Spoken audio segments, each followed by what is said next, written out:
У нас є багато внутрішніх моментів, які примушують виїжджати ту ж саму молодь. І при тому Зеленський навмисно зробив так, щоб вони виїхали, бо дуже боявся чергового картонкового Майдану. Ми це побачили, і це дуже було ефективно їм зроблено, але проблема в тому, що те, що корисно для Зеленського, не корисно для України. І це, зрозуміло, лежить на поверхні. Але, ти знаєш, я сьогодні спілкувався з одним балтійським дипломатом, який мені сказав: от після того, що я дізнався про вашу скелю, після того, що я дізнався про 155-ту бригаду імені Анни Київської, в мене є питання: а як це мотивує чи демотивує приєднуватись до служби в армії? А як це мотивує чи демотивує відправляти своїх дітей, наприклад, в ту ж саму скелю? Я кажу, в скелю всі не потрапляють, там є нюанси деякі, неважливо.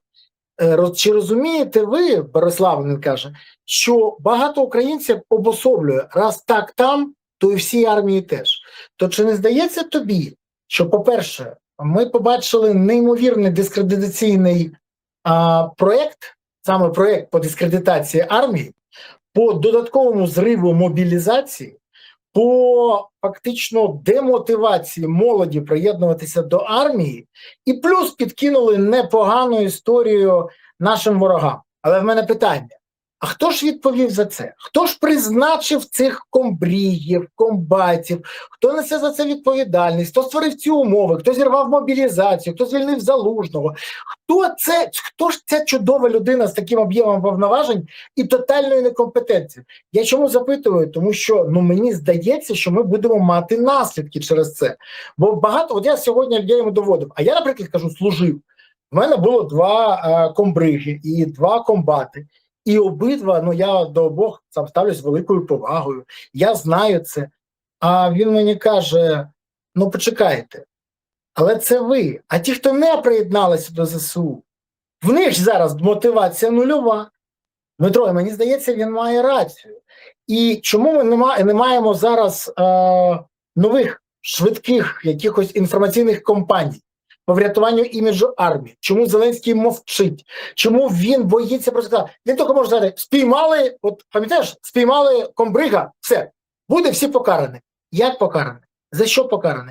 Знову він завжди каже про покарані, але ми ж пам'ятаємо, нещодавно, в той же день, коли на мене наклали санкції, жорстко покарали його кума Чернишова, з нього зняли браслет. То ж саме, це от в один день сталося. То в мене запитання: а що у нас попереду? І чи не здається тобі, що ми заходимо в суцільний хаос і невизначеність? І це та сама історія, коли турбулентність така сильна, що нас може просто непогано потрощити. І тішитись цьому будуть тільки вороги і ті, хто хочуть, щоб їх не наздоганяли за те, що вони скоїли під час свого правління. Це ж головна мета путінської гібридної війни – хаотизація внутрішньополітичного простору. Нагадаю, що Путін відверто казав відкритим текстом свого часу, коли запитували його на зустрічі з російськими провідними мас-медіа, хто наші кандидати на виборах в Україні. Містер Хаос чи генерал Хаос, хто швидше призведе до хаотизації внутрішньополітичного життя, то і наш кандидат. І тому вони ставку зробили на Зеленського, тому що це найбільший взагалі успіх російської гібридної війни, призначення на посаду Верховного Головнокомандувача не просто 4-кратного ухилянта, а це ж була єдина людина в інформаційному просторі в Україні, яка так зухвало, бридко так ставилась до свого патріотичного обов'язку, до цих повісток, яких він отримував. Пам'ятаєш, як він висміював їх? І саме за ось таким трагічним поворотом долі саме ця людина стала нашим Верховним Головнокомандувачем. Тому і це все рівно, що призначити на посаду керівників дитячого якогось там дитячого садка відвертих педофілів. І потім дивуватися, а чому дітей забирають з цього дитячого садка. Де в Зеленський йде мотиваційна відповідна кампанія мобілізаційна. Я свого часу на своїх сторінках в соціальних мережах я наводив приклади, як свого часу той самий Рейган, з яким порівнювали Зеленського, як він брав участь саме в мотиваційних мобілізаційних кампаніях за часів ще Другої світової війни. Як, я вже не кажу про Черчилля, з яким взагалі не можна Зеленського порівнювати, але які в них були відповідні мотиваційні кампанії, прояви, як в сучасній ізраїльській армії, да, возвеличують героїзм ізраїльських військових, ну не тільки там льотчиків і представників там Сайерет Маткаль, елітних підрозділів спецпризначенців, але і звичайних бійців з підрозділів Голяні, припустимо, да, бойових таких от штурмових підрозділів, їм присвячують пісню. От я навіть там наводив приклад пісні, яку написав син мого товариша, колишнього ізраїльського льотчика, да, Офера Кершнера, Їфті, яка сьогодні лунає на урочистостях саме в ізраїльських містах. Ецлену Баган називається ця пісня. Те, ну, такий мотиваційний, мобілізаційний, патріотичний підйом відчувається. В нас, от вони об'явили зараз у цю 1000 весну. Ну, хотілося б побачити, що там в цій 1000 весні буде, але поки що те, що я чув, хто там номінується, то це вже якесь там мило, абсолютно не підв'язано до сьогоднішніх потреб українського суспільства. От зараз 2 дні тому, мені здається, голосували там на якомусь профілі за довіру чи недовіру тим чи іншим військовим керівникам. Я до своєї прикрості тільки з того списку, крім Броді і Вілецького і Дениса Прокопенко, я більше нікого з таких розкручених персонажів там не побачив. Тобто, що в нас тільки 3 герої, на яких можна рівнятися, де в компанії з бікбордами, на яких мають бути розписані подвиги українських військових. От я скільки разів на своїх сторінках в соцмережах розповідав про тих, кого нагородили Верховною нагородою сьогодні, зіркою Героя України, але про яких майже ніхто нічого не знає. Де в нас компанії з тими ж самими бікбордами по Україні з розповіддю про їхні подвиги, для того, щоб на їхньому прикладі виховувати нові покоління українських патріотів. Ну, їх 2 роки тому, я пам'ятаю, мене обурило, як на кожному розі в Україні були реклами російських цих онлайн-казино.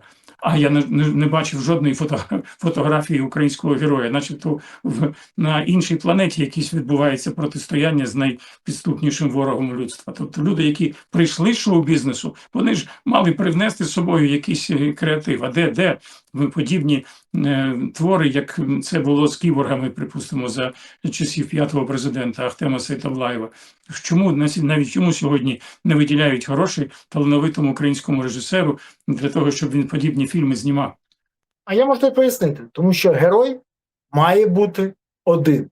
Ти бач, навіть пса патрона прибрали, бо так, він віджирав трохи рейтинга у найвеличнішого політичного діяча сучасності по версії Андрія Єрмака.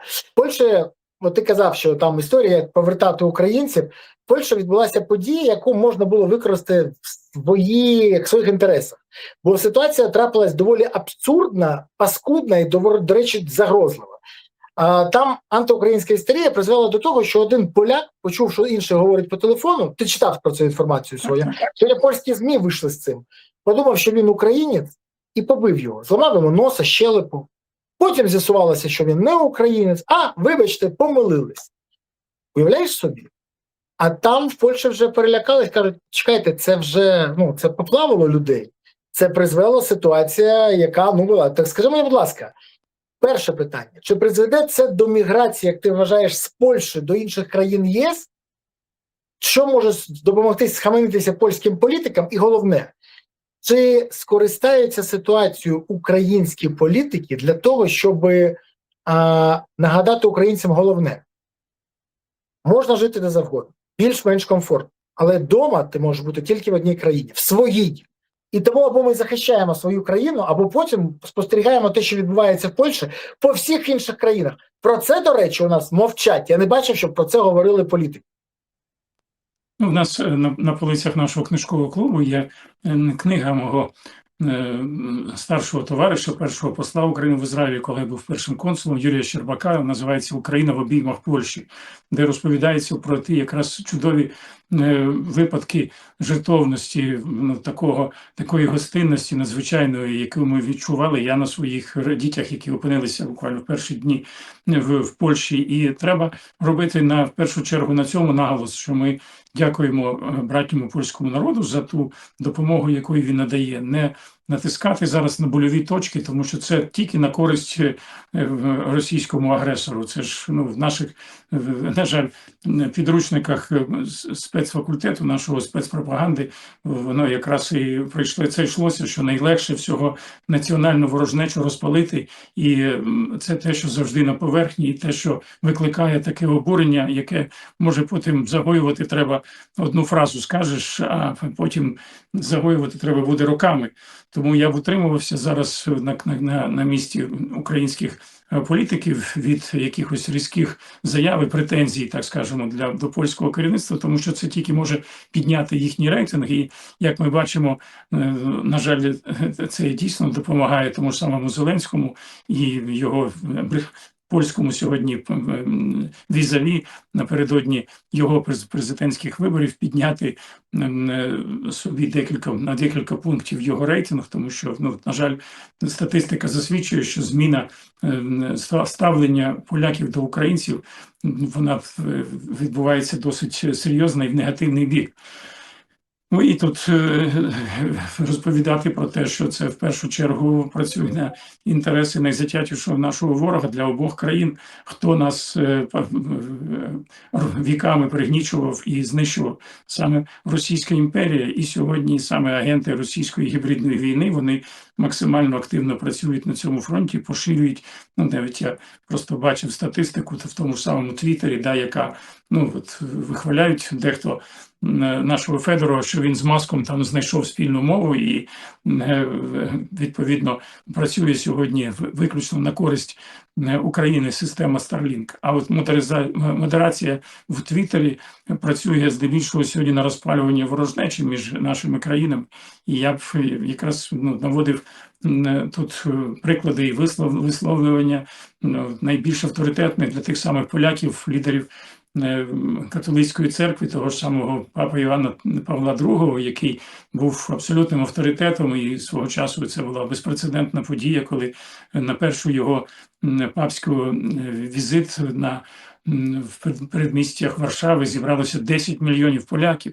Тобто треба якраз нагадувати його слова, що ми прощаємо і просимо вибачення, що, на жаль, безкінечно можна тиражувати ці цифри взаємних претензій, взаємних жертв, але це, на жаль, не призведе до залагодження цієї рани. От я часто наводжу приклад відомого ізраїльського класика ізраїльської літератури Амоса Оза, з яким мені мав честь бути добре знайомим, навіть був першим перекладачем його творів на українську мову, там ще 33 роки тому для журналу «Всесвіт» українського. Він казав, що «Івша лерапе псаїм макель» – не можна лікувати рани палицями. Треба дати їй можливість загоїтись і знайти шляхи порозуміння, тому що, як сказав той самий відомий філософ Мартін Бубер, тому що люди відчувають себе одинокими через те, що замість того, щоб будувати мости, вони будують стіни, але, слава Богу, ці стіни, які ми будуємо на землі, вони не досягають небес, тому треба робити наголос на тому, що нас сьогодні об'єднує в нашій спільній боротьбі з найкривавішим ворогом сьогодні цивілізованого людства, путінської агресії, не давати можливості розпалювати, тому що я був сам, на жаль, свідком того, як в 60-70-х роках радянському КДБ вдалося посварити дві найпотужніші антирадянські діаспори в світі, українську і єврейську, коли той самий одіозний Арманд Хаммер, який був подвійним агентом, вивез тоді з Радянського Союзу цілий архів підроблених документів КДБ, де були виписані посвідчення на представників української патріотичної громади в Ізраїлі, де їх звинувачували в тому, що вони були найжахливішими злочинцями німецької окупаційної армії в Польщі. Знову ж таки, це в Польщі якраз відбувалося. Да? І через це був виданий Іван Дем'янюк ізраїльським властями. 16 років його тримали в в'язниці, і зрештою навіть був приречений на смертну кару, поставили в нього перед його камерою шибеницю, на якої мав бути повішений. І зусиллями тоді такого дуже талановитого, активного ізраїльського адвоката Йорема Шефтеля, дякуючи тому, що вже впала тоді залізна завіса, вдалося дістати оригінальні документи і засвідчити, що той самий Іван Гайом, цей Іван Грозний, з яким асоціювали Івана Дем'янюка, насправді був не Іваном Дем'янюком, а Іваном Марченко, що він був не з Вінниці, а з Дніпрянщини, що він був на 12 років старше, на 10 сантиметрів вище, що та посвідка, яка була виписана на його ім'я, вона насправді була виписана, там стояв підпис офіцера, який на той час вже давно не служив в цьому підрозділі. Зрештою, вдалося тоді врятувати його життя, хоча потім він ще там перебував довгий час в спеціальних пенітенціарних закладах в Німеччині, тому що так чи інакше розслідували його співпрацю з німцями, але головне, що він не був тим самим, на якого покладали такі страшні злочини. Таким чином, не маємо сьогодні ми права підігрувати російським провокаторам для того, щоб і далі розпалювати цю ворожнечу. Тому я б тут використав би якраз максимально авторитетних таких діячів, того самого Юрія Миколайовича Щербака, в якого вся родина, вона наполовину польська, на жаль, покійна Марія Йосиповна, вона з Польщі, і діти, відповідно, і Богдана, і покійний Ярик, вони наполовину поляки. І тобто таких долучати людей, в яких це серце крається через цієї трагедії сьогодні, для того, щоб максимально загоювати ці рани, а не розбурхувати їх. Знаєш, нема що додати. Єдине, що хочу сказати, трохи вік. Я уявляю, скільки ми дізнаємось, коли зміниться влада, і коли відкриються архіви ФСБ. Скільки агентури сьогодні сидить в Києві, на Печерських пагорбах, в різних структурах. І, на жаль, мені здається, що деякі з них приймають рішення. Чому я так кажу? Тому що злізики з Банкової мені підтвердили, хоча я довго не хотів вірити, що дату і само запровадження санкцій проти мене узгоджували з Веронікою Феншуй Офіс. Я не хотів вірити, тому що як це сказати, я все ж таки людина адекватна, я не можу повірити що таку маячню, але мені довели це навіть, це окрема історія, як, я не буду казати, але я після цього був шокований, я навіть написав, оприлюднив інформацію, і це суцільний треш. Я навіть тоді написав, що вони вживають. Не знаю, що вони вживають, але скажи мені, будь ласка, а як можна взагалі прокоментувати те, що українська влада консультується з астрологом, тарологом, Ворожкою, я не знаю, з питань призначень, зняття, накладання санкцій, дати. Вони що, поплавлені? І хто реально керує тоді країною? Достатньо було просто прочитати біографію того самого Єрмака, вибач. Він 2 терміни був помічником найодіознішого депутата, найодіознішої проросійської партії, то що був хтось більш такий, з такою подмоченою репутацією, як той самий Ельбрус Тадеєв. Мало того, що він входив до такого небезпечнішого бандитського групування в Києві, так він під час, якщо пам'ятаєш, голосувань за ці харківські угоди, він же фізично... Він забезпечував силовий блок партії регіонів в Верховній Раді. Так, і стрибав по українському прапору, який тоді розтягнули над кріслами, щоб не дати можливість там тушкам проголосувати. Тобто ця людина була в самому центрі оцього проросійського тут... Але скажи, як можна консультуватися по таких питаннях? Я не можу навіть сказати, давай так, шарлатанами, давай відверто казати. Шарлатанами. Що вони, поплавлені? Чи все ж таки це хтось з Москви через деякі своїх джерел не просто консультує, а керує не дуже розумними, недолугими маріонетками з Печерських пагорбів? Коли в одіозної Оксани Хант пам'ятаєш, як там її називали, Чорна вдова.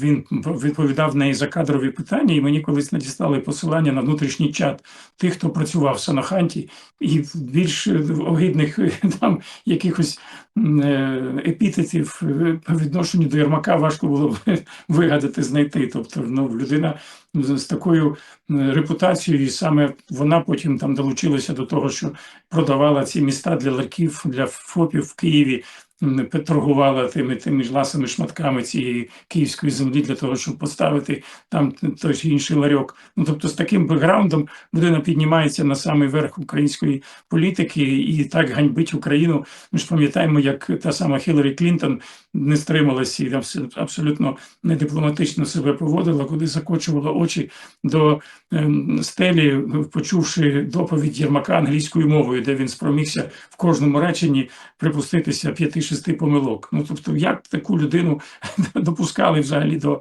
зовнішньої політики? Я вже не кажу до внутрішньої політики. Ну, і тому і підбирали таких от стюардес, як сьогодні, там, як корабельні сосни. Тепер новий кастинг, там, мабуть, сьогодні ввечері буде відбуватися на Банковій.